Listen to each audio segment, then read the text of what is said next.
নমস্কার দর্শক, আমি রোজিনা রয়েছি আপনাদের সঙ্গে। এই মুহূর্তে আপনাদেরকে জানিয়ে রাখবো যে রাজ্যে নতুন সরকারের শিল্পায়ন কার্যত শুরু হলো শুভেন্দু অধিকারীর হাত ধরে। অনেক প্রত্যাশা ছিল আমাদের রাজ্যে কবে শিল্প আসবে, কারণ আমাদের রাজ্য যে খরায় পরিণত হয়েছিল সেটা কার্যত আমরা বুঝতে পারছিলাম। 15 বছর যে খরা আমাদের রাজ্যে চলছিল, তার অবশেষে সেই খরার দশা কাটিয়ে রাজ্যে শিল্পায়নের সূচনা হলো শুভেন্দু অধিকারীর হাত ধরে।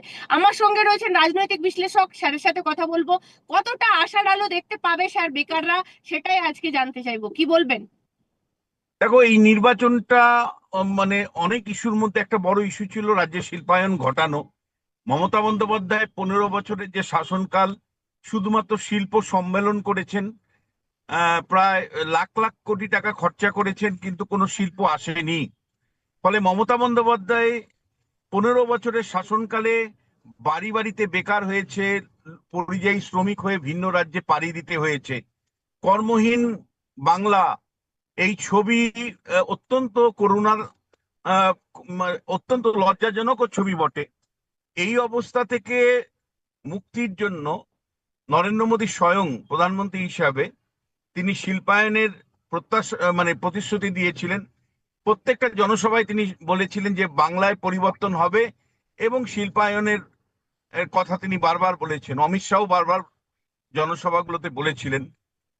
শুভেন্দু অধিকারী কিন্তু যখন জনসভাগুলোতে বক্তৃতা করতেন, তখন তিনি শিল্পের স্বপ্ন কিন্তু প্রতিনিয়ত মানুষকে দেখিয়েছেন, এবং মানুষ সেই অনুসারে ভোট দিয়েছে। এত দ্রুততার সাথে, রোজিনা, খুব অনেস্টলি বলছি, এত দ্রুততার সাথে আজকে 600 কোটি টাকার লগ্নি, যেটা লাক্স কোজির ফ্যাক্টরি সম্প্রসারণের মধ্য দিয়ে ঘটেছে, যার শুভ উদ্বোধন শুভেন্দু অধিকারীর হাত ধরে ঘটলো। লাক্স কোজির ইউনিট একটা ছিল, তার সম্প্রসারণ ঘটছে, 600 কোটি টাকা বিনিয়োগ হচ্ছে, এবং মনে করা হচ্ছে প্রায় 5 থেকে 6 হাজার অতিরিক্ত কর্মসংস্থানের মাধ্যমে হবে, রাজ্যের অর্থনীতির বিকাশ ঘটবে। দেখো, ইতিমধ্যেই তুমি জানো যে আদানি গোষ্ঠী তারা ঘোষণা করেছেন 2000 বেডের একটি হাসপাতাল, মেগা হাসপাতাল তারা নিউ টাউনে তৈরি করবেন। এই মেগা যে হাসপাতাল তৈরি হতে যাচ্ছে 2000 বেডের, এটা একটা বড় বিনিয়োগ, এবং এর মধ্যে 1000 বেড গরিব মানুষের জন্য থাকবে। 1000 বেড গরিব মানুষের জন্য থাকবে, আর 1000 বেড তারা কমার্শিয়ালি ব্যবহার করবেন। দ্বিতীয় যে গুরুত্বপূর্ণ শুভ উদ্বোধন, এর পুজোর আগেই হয়ে যাবে, কয়েকদিনের মধ্যেই শুরু হবে, সেটা হলো হাওড়াতে। হাওড়াতে আহ, যে আমুল কোম্পানি, তারা দুগ্ধজাতের দুগ্ধজাতের দুগ্ধ উৎপাদনের এবং হ্যাঁ। প্রক্রিয়াকরণের যে শিল্প, সেই আমুল শিল্পের কিন্তু একটা বড় বিনিয়োগ, প্রায় 15,000 কোটি টাকার কাছাকাছি একটা বিনিয়োগের সম্ভাবনা কিন্তু আছে। না, 7,000 কোটি টাকার একটা 700 কোটি টাকার একটা বিনিয়োগ আছে, সেই সম্ভাবনাও কিন্তু তৈরি হয়েছে। ফলে যেটা মনে করা হচ্ছে যে আমুলের এই বিনিয়োগ যদি ঘটে, এবং সেখানে বলা হচ্ছে যে দেশের স্বরাষ্ট্রমন্ত্রী অমিত শাহ স্বয়ং আসবেন উদ্বোধন করতে, এবং এটা একটা বড় বিনিয়োগ। বহু সংখ্যক মানুষের কর্মসংস্থান হবে, কৃষির বিকাশ ঘটবে, পশুপালন একটা আলাদা মাত্রা পাবে। এর ছাড়াও একটা বড় বিনিয়োগ আমরা কিন্তু অপেক্ষা করছি, সেটা হলো মানে ডিপ সি পোর্ট কে কেন্দ্র করে, যেটা পূর্ব মেদিনীপুরের বিনিয়োগটা আসার সম্ভাবনা আছে। এর পাশাপাশি বন্দর।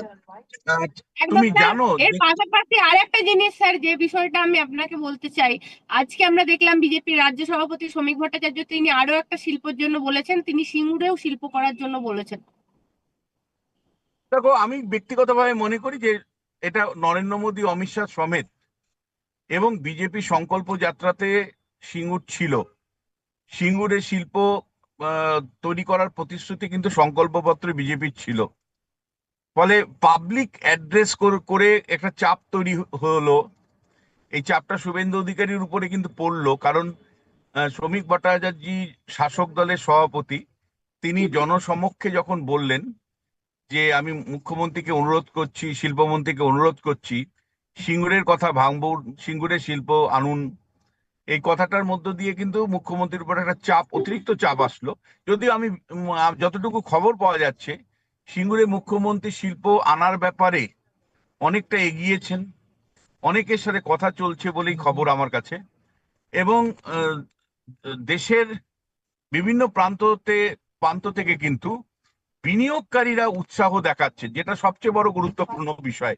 আমি তোমাকে খুব পরিষ্কার করে বলতে চাই যে একটা বহু সংখ্যক বিনিয়োগকারী এখন কিন্তু পশ্চিমবাংলা নিয়ে খুব সিরিয়াসলি ভাবছেন।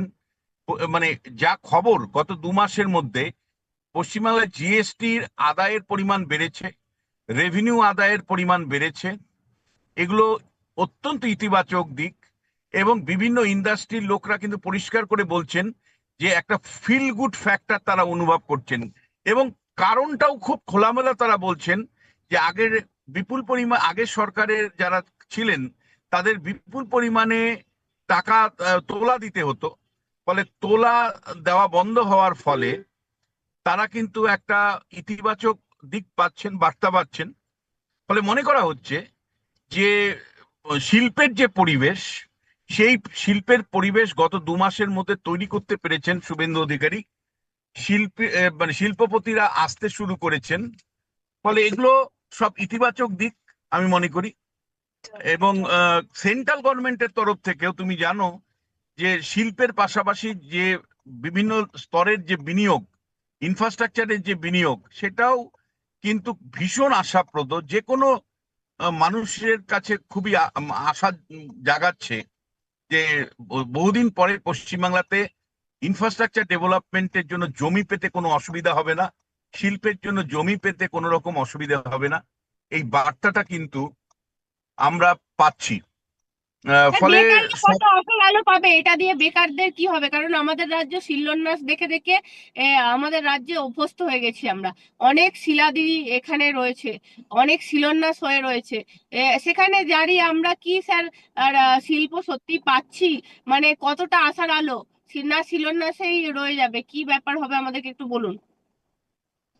দেখো, মানে বেকার দুই তিন শ্রেণীর বেকার বলা যায়। প্রথমত শিক্ষিত বেকার, যারা কলেজ বিশ্ববিদ্যালয় থেকে পাশ করে শিক্ষিত বেকার, তাদের একটা বড় অংশ কিন্তু চাইছেন যে স্কুল সার্ভিস কমিশনটা ইমিডিয়েটলি চালু হোক, প্রাথমিক শিক্ষক নিয়োগ শুরু হোক, পাবলিক সার্ভিস কমিশনের নিয়োগ ইতিমধ্যে মানে শুরু হোক, ফলে এই বিভিন্ন দপ্তরগুলোর নিয়োগ শুরু হোক।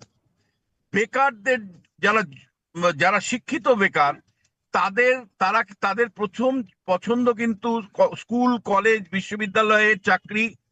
শিক্ষিত বেকারদের কথা বলছি, পাবলিক সার্ভিস কমিশনের চাকরি, সরকারের বিভিন্ন দপ্তরে যে 6 লক্ষ কর্মী নিয়োগের সুযোগ আছে, সেই নিয়োগগুলো যেগুলো নির্বাচনে বিজেপি প্রতিশ্রুতি দিয়েছিল, সেই নিয়োগ প্রক্রিয়া কিন্তু এখনো চালু হয়নি। এটা ঠিক যে স্কুল সার্ভিস কমিশনের চেয়ারম্যান নিয়োগ হয়ে গেছেন, একজন অত্যন্ত সৎ দক্ষ আইএস অফিসার নারিয়ানা, তিনি নিয়োগ হয়েছেন।